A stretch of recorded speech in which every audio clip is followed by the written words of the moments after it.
Bienvenue dans le programme d'information de Magnificat TV, consacré à l'actualité de l'Église. Nous sommes le mercredi 14 juin 2023. Voici les titres. Le pape a subi une nouvelle opération du côlon, afin de le guérir d'une occlusion intestinale. L'opération s'est bien déroulée et il se remet bien. Plus de 50 000 chrétiens nigérians ont été tués par des musulmans ces dernières années, ce qui a provoqué l'exode de 8 millions de personnes. L'évêque d'Augsbourg en Allemagne a décidé que toute personne souhaitant recevoir la communion peut le faire sans aucune restriction. Un groupe de communautés méthodistes aux États-Unis se sont séparés de cette église parce qu'elle n'accepte pas qu'il soit légitime de bénir des couples de même sexe. Le pape a été opéré avec succès d'une occlusion intestinale et se rétablit favorablement, selon le rapport du chirurgien qui l'a opéré. La parotomie est la plastie de la paroi abdominale avec prothèse que le pape François a subi le 7 juin en début d'après-midi à l'hôpital Polytechnique Gemelli, s'est déroulée sans complications et a duré 3 heures. Le porte-parole du Saint-Siège a expliqué que l'opération organisée par l'équipe médicale du pape était devenue nécessaire en raison d'une hernie incarcérée qui provoque des syndromes douloureux et qui s'aggravent. La décision a été prise à la suite d'un scanner effectué lors de l'examen qu'il a subi mardi dans le même hôpital Gemelli où il a été opéré. L'opération a été réalisée par le docteur Sergio Alfieri, directeur du département des sciences médicales et chirurgicales abdominales et endocrinométaboliques de l'hôpital. Dans le rapport médical, il est indiqué que pendant l'opération, des adhérences ténaces ont été trouvées entre certaines boucles intestinales de taille moyenne et le péritoine pariétal, ce qui a provoqué les symptômes submentionnés. Par conséquent, les adhérences cicatrices internes ont été libérées en démêlant complètement tous les tissus intestinaux. Ensuite, poursuit le rapport médical, la réparation de l'hernie a été effectuée au moyen d'une chirurgie plastique de la paroi abdominale à l'aide d'un filet prothétique. L'opération et l'anesthésie générale se sont déroulées sans complications. Le Saint-Père a bien réagi. Les rapports médicaux ultérieurs indiquent que le pape s'est rétabli bien que toutes les audiences du souverain pontife aient été suspendues jusqu'au 18. Les voyages prévus à Lisbonne et en Mongolie sont maintenus. La persécution des chrétiens nigériens se poursuit sans relâche. Cette semaine, un autre prêtre a été assassiné et plus de 50 000 personnes ont été tuées par des musulmans. Un prêtre nigérien a été assassiné cette semaine au Nigeria. Il s'agissait d'un jeune prêtre qui venait d'être ordonné. Il vient s'ajouter à la liste des prêtres enlevés et assassinés dans ce pays par des musulmans. Intersociety, une organisation de défense des droits de l'homme basée au Nigeria, a dénoncé le génocide des chrétiens qui se déroule depuis plus de 10 ans dans ces pays africains.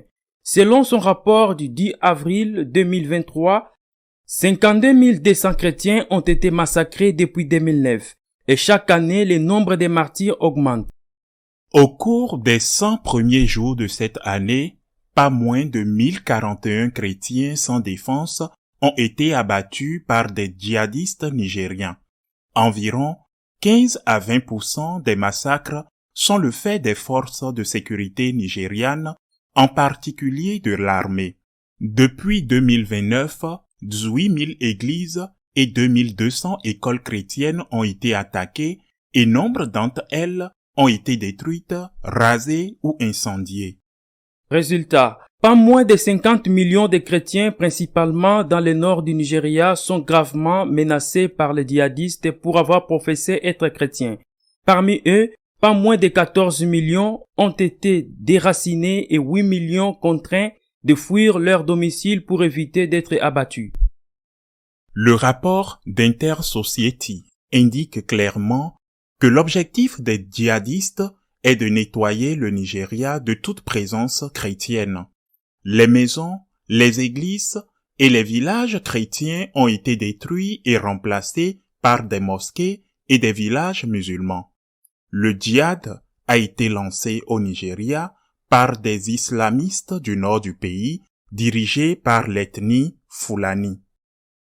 Ce qu'Obama a fait au Nigeria en finançant et en soutenant le président Muhammadu Buhari lors des élections de 2015 est à l'origine de cette tuerie, affirme Longe. Apparemment, pour les médias, grand public et les politiciens, les vies noires ne comptent pas, surtout lorsqu'il s'agit de la vie des chrétiens massacrés par les musulmans. Par décision de l'évêque d'Augsbourg, tous ceux qui souhaitent s'avancer pour la communion peuvent le faire, indépendamment de toute considération légale ou morale. Conformément à l'hétérodoxie habituelle de la majorité de l'épiscopat allemand, l'évêque d'Augsbourg, Monseigneur Bertrand Meillet, a utilisé la chaire de sa cathédrale le jour de la fête Dieu pour contredire ce que l'Écriture, la tradition et le magistère de l'Église enseignent au sujet de la disponibilité des fidèles à recevoir la communion. L'évêque d'Augsbourg, Bertram Meillet, s'est prononcé contre les exclusions de la communion. Dans les discussions sur la diversité et l'orientation sexuelle, nous ne sommes pas à la hauteur si nous voulons décider qui peut et qui ne peut pas recevoir la communion, a déclaré Monseigneur Meillet lors de la messe du Corpus Christi dans la cathédrale d'Augsbourg. Ne refusons pas la communion à quiconque la demande, a-t-il ajouté. Monseigneur Bertrand Meillet a ajouté que le fait de vouloir rester dans son propre cercle n'est pas un style de vie eucharistique. Notre position devant le Seigneur implique de sortir de la mentalité du bunker et de s'ouvrir. L'évêque a ajouté.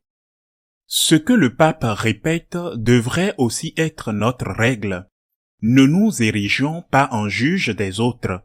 Nous ne sommes pas des videurs devant la salle du banquet de l'Eucharistie, nous sommes des porteurs de noces pour la nourriture que le Seigneur prépare pour tous ceux qui en ont faim.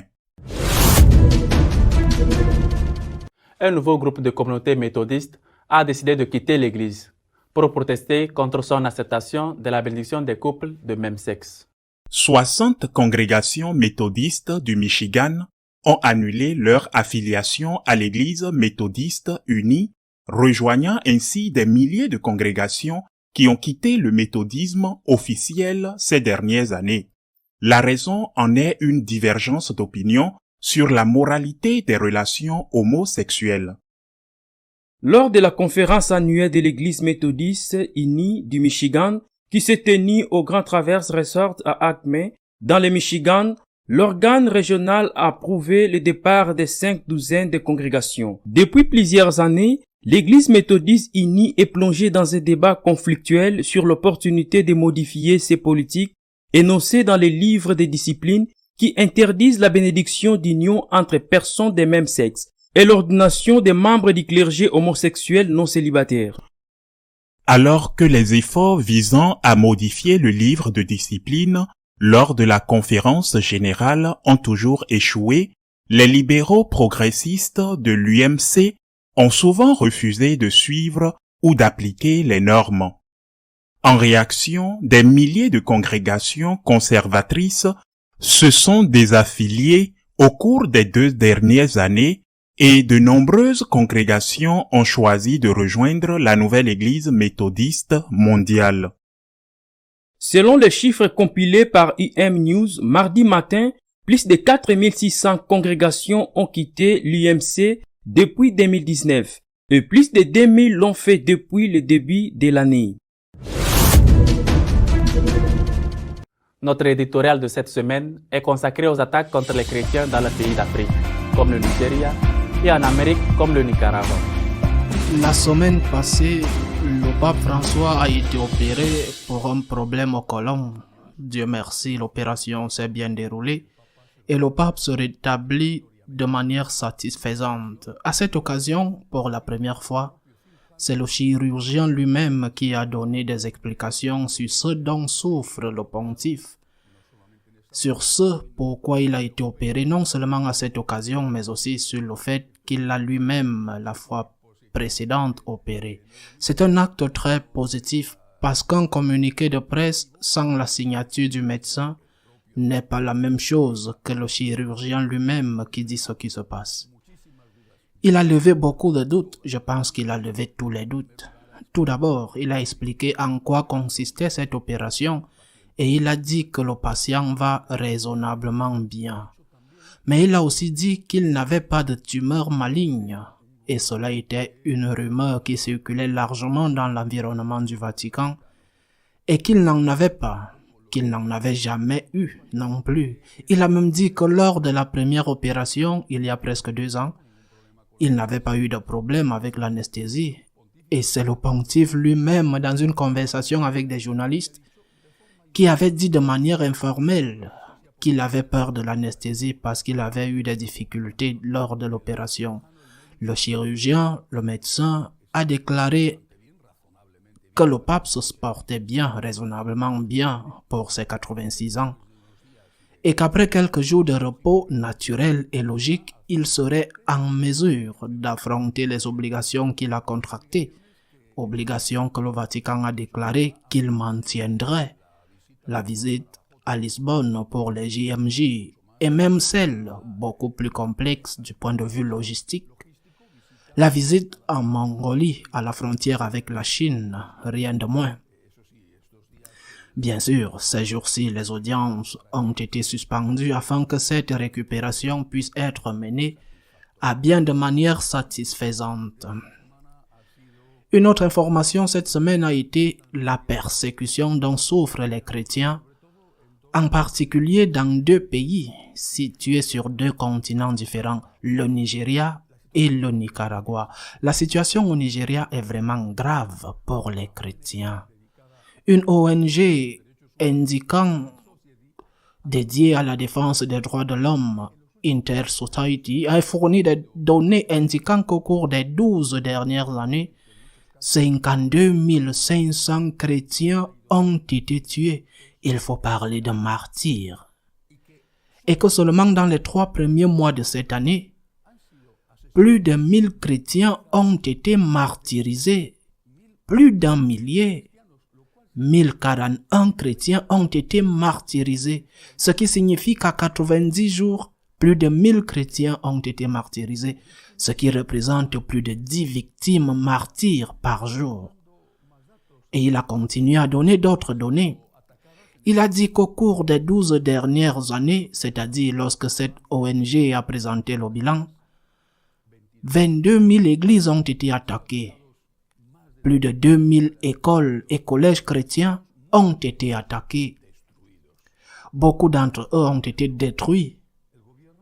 Et que fait le gouvernement? Le gouvernement ne fait rien ou favorise même les attaques. Le gouvernement est musulman.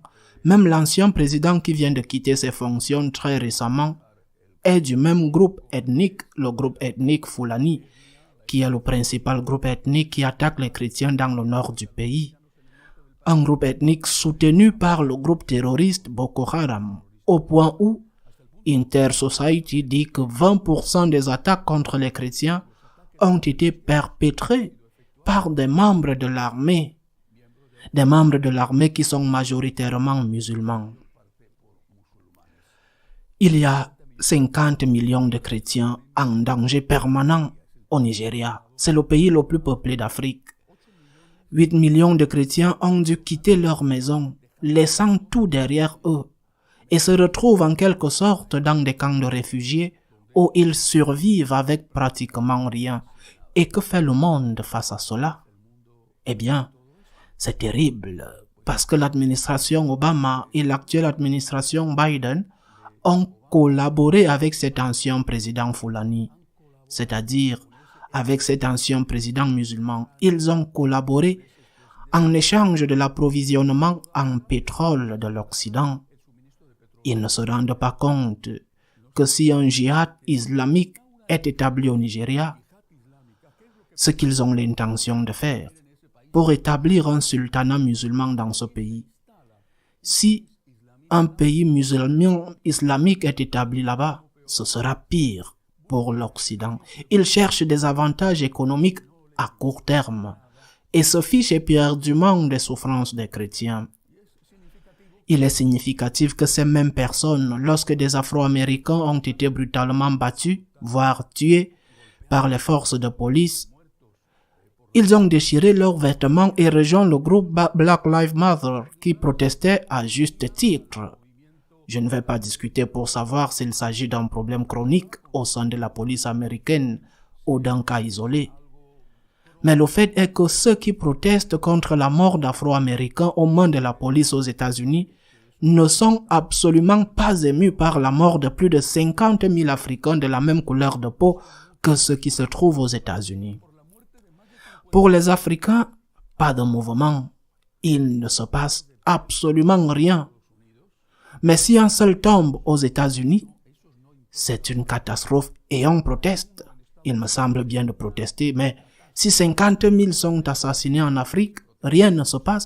Et même ceux qui protestent aux États-Unis collaborent même indirectement au meurtre de chrétiens en Afrique. Et je parle des politiciens. Et pourquoi cela? Parce qu'ils sont africains ou parce qu'ils sont chrétiens? Serait-ce la même chose si les 50 000 victimes, dont beaucoup sont des martyrs parce qu'ils ont été tués par haine de leur foi, les Fulani ou Boko Haram entrent dans les villages en tuant tout le monde en criant « Allah est grand » Serait-ce la même chose s'ils étaient d'une autre religion? Ou est-ce parce qu'ils sont chrétiens et africains que cela n'a pas d'importance? L'autre cas vient du Nicaragua. Le régime dictatorial sandiniste d'Ortega a déclaré cette semaine qu'il avait découvert qu'au moins certains diocèses, y compris celle de Managua, étaient impliqués dans le blanchiment d'argent et qu'il avait découvert $1,5 million dans certains sacs lors des perquisitions qu'il a effectuées dans les diocèses. Ce qu'il ne dit pas, c'est que cet argent est légalement comptabilisé et que cet argent provient de l'aide qu'une organisation soutenue par la Conférence épiscopale américaine a envoyée à l'église du Nicaragua pour qu'elle puisse survivre face au harcèlement qu'elle subit de la part du régime communiste. Ortega a gardé l'argent, il a dit que c'était du blanchiment d'argent, alors que c'est, j'insiste, légalement comptabilisé. Il a gardé l'argent et nous ne savons pas où il finira, mais il est possible qu'il finisse sur un compte en Suisse. Pourquoi le monde est-il si tolérant face à ce qui se passe au Nicaragua? Pourquoi cette tolérance, non seulement à l'égard de l'Église catholique, mais aussi à l'égard de toutes les églises qui sont attaquées? Pourquoi cette indifférence à l'égard de ce qui se passe là-bas? Pourquoi est-il permis que Monseigneur Alvarez continue d'être torturé en prison et qu'avec lui, plusieurs prêtres soient également emprisonnés et que d'autres aient été déportés? Pourquoi cela est-il permis? Ou pourquoi les massacres de chrétiens en Afrique sont-ils permis? Pourquoi? Parce qu'ils sont chrétiens ou parce qu'en plus d'être chrétiens, ils sont africains ou latinos? Est-ce la cause? Peut-être que ceux qui tirent les ficelles du monde, on ne sait pas combien de temps il leur faudra pour nous couper la parole. Peut-être que ceux qui tirent les ficelles du monde sont même contents parce que plus il y a de morts, plus il y a d'économies pour eux. Et donc, ils n'auront pas à les tuer parce qu'ils ont pris la décision que la moitié de nous tous dans le monde sommes de plus. Parce qu'en tant que chrétien, je suis inclus dans le groupe de ceux que disent ceux qui gouvernent le monde que nous sommes de plus. Ils disent que la moitié du monde est de plus. Ils n'ont pas de foi. C'est évident, mais leur problème, parce que bien qu'ils croient que Dieu n'existe pas, Dieu existe. Quand je lis ces choses, quand j'entends parler de ces massacres ou de la persécution qui a lieu au Nicaragua, et pas seulement là-bas, parce qu'il n'y a pas que le Nigeria ou le Nicaragua où il y a des persécutions. Je pense à ce qui s'est passé en Égypte dans ces paroles que Moïse entend de Yahvé. Yahvé dit à Moïse, « Le cri de mon peuple est parvenu à mes oreilles. » Le cri du peuple innocent est persécuté. Les larmes des enfants de Dieu parviennent aux oreilles du Seigneur, qui n'est pas indifférent. Et pas seulement parce que heureux êtes-vous lorsque vous êtes persécutés à cause de moi, parce que le royaume des cieux est à vous, pas seulement pour le royaume des cieux, mais aussi pour ici sur terre. Prions pour les victimes. Prions pour tous ces martyrs d'aujourd'hui qui confessent si courageusement leur foi, perdant tout, même leur vie. Et que Dieu pardonne aux coupables qui osent même tuer, assassiner en invoquant le nom de Dieu. Et que Dieu pardonne aussi à ceux qui collaborent avec eux, car même s'ils gagnent beaucoup d'argent, c'est l'argent du sang. À la semaine prochaine, si Dieu le veut. Si vous souhaitez être au courant de tout ce qui se passe dans l'Église, vous pouvez le faire à travers notre page d'information magnificat.tv. Nous continuerons à vous tenir informés de tout ce qui se passe dans l'Église. À la semaine prochaine, si Dieu le veut.